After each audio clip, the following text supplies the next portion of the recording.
les rend toutes complètement dingues. Regardez Yana, elle est fondamentalement détraquée. Pardon. Séries télévisées, nouvelles guerres médiatiques pour arracher plus d'audience. Et les séries télévisées étrangères dictent leurs lois sur le continent africain. Des chaînes de télévision thématiques sont créées pour se consacrer uniquement à la diffusion de ces séries.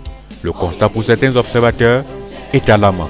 Les téléfilms que nous avons sur nos différentes chaînes sont des téléfilms à vrai dire qui ne laissent pas tellement à désirer. Le constat que je fais par rapport à nos séries télévisées, vraiment le constat est très alarmant.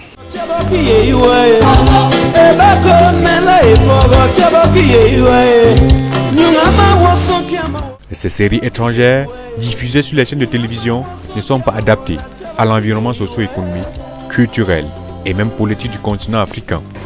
Les téléfilms qui nous sont proposés sur les chaînes de télévision aujourd'hui ne sont plus les téléfilms éducatifs comme nous avons vu il y a quelques temps.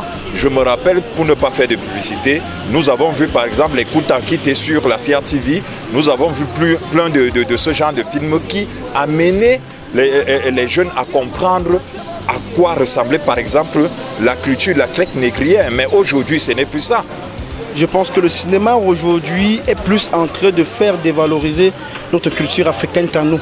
Les Occidentaux aujourd'hui font plus d'efforts de mettre en exergue leur culture.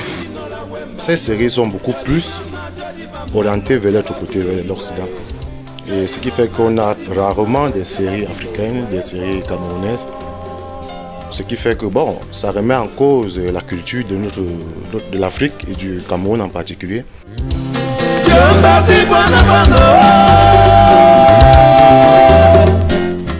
Elles apportent plus de problèmes qu'elles ne résolvent, divisent parfois les couples et mettent en péril les foyers. Vous savez, chez nous en Afrique, nous avons notre culture. Et de l'autre côté, ils ont la leur. Ce qui fait que, ici particulièrement, il sera très difficile pour un enfant de 14 ans de se mettre devant son père et lui dire qu'il est amoureux. Ou bien il a une amourette ou bien quelque chose comme ça. Et là-bas chez eux, c'est très facile de le faire. Ce qui fait que ces séries ont eu un impact très élevé sur l'éducation de nos enfants actuellement. Les enfants sont plus, je ne sais pas si je vais dire plus développés, bien les expressions qu'ils emploient sont des expressions très développées. Vous regardez aujourd'hui sur nos chaînes de télévision, on vous parle de novelas ou je ne sais pas quoi, qui vient vous raconter des histoires à dormir carrément debout. Si vous êtes d'accord avec moi, vous avez constaté qu'il y a des mamies qui se brûlent dans nos maisons à cause de ces séries-là. Et des séries, pour moi personnellement, qui ne ramènent pratiquement à rien. Vous allez suivre d'autres gens qui vont vous dire qu'il y a des parents qui sont capables de suivre cette émission, cette téléfilm et venir raconter à l'enfant le soir où est donc l'éducation que nous sommes en train de donner à nos propres enfants. Il suffit de regarder autour de vous, de voir l'habillement, le comportement et même la peau de certains jeunes pour comprendre ce que la télévision est en train de faire chez eux. Le tatouage, les mini-jupes, certains habillements, vous voyez, tout cela, ça impacte aujourd'hui sur la société camerounaise. Et les dames, quand les femmes sont devant les téléviseurs, on a comme l'impression que le monde s'arrêtait à ce niveau-là. Elles n'ont plus la tête à autre chose qu'en l'instant T, l'instant de la série. Au point où l'enfant même qui est à côté, elles ne prennent même pas la peine de savoir de regarder si la série correspond à l'âge de l'enfant. Elle est en train de regarder, voilà, dès que le mari revient, elle vient de voir dans la série une jeune femme qui se lève pour aller accueillir son conjoint. Mais dès que le mari rentre, paradoxe, elle est tellement concentrée sur la série au point d'oublier même de lui servir à manger. On se retrouve à avoir 2 téléviseurs dans une maison. Il y a un téléviseur au salon et un téléviseur dans la chambre. Quand l'homme rentre de peur de frustrer la famille, il préfère aller se replier dans la chambre pour suivre les informations. Le cinéma africain a aussi des problèmes. Et au Cameroun, le cinéma est à genoux.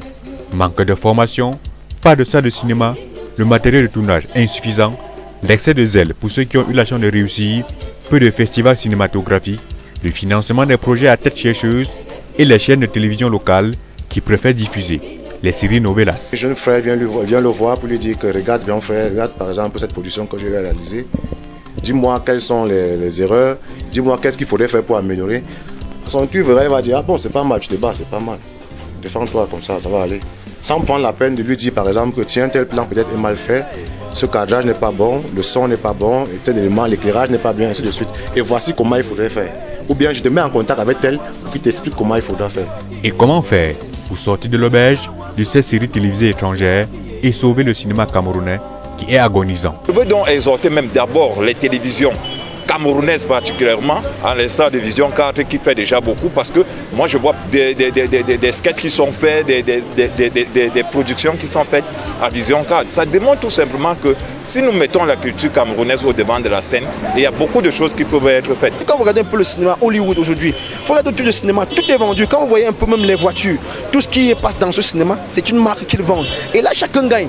Alors il faut donc faire comprendre à l'homme d'affaires aussi qu'en mettant, en investissant peut-être des millions dans un film, dans un cinéma, non seulement il vend sa marque, parce que le cinéma qu'il vendra n'est pas seulement regardé au Cameroun, mais dans le monde entier. Il faudrait que l'on se mette cela. Alors il faudrait faire des réunions, même des séminaires, pourquoi pas, pour amener ces hommes d'affaires qui sont nantis, qui ne pensent pas qu'il n'y a pas rien que dans la politique qu'on peut mettre de l'argent, mais qu'on peut mettre l'argent aussi dans le culturel. Et n'oublions pas, là toujours dit, l'adage africain le dit, la culture est la seule chose qui nous reste quand on aura tout perdu. Imboko, isinga buna baboni.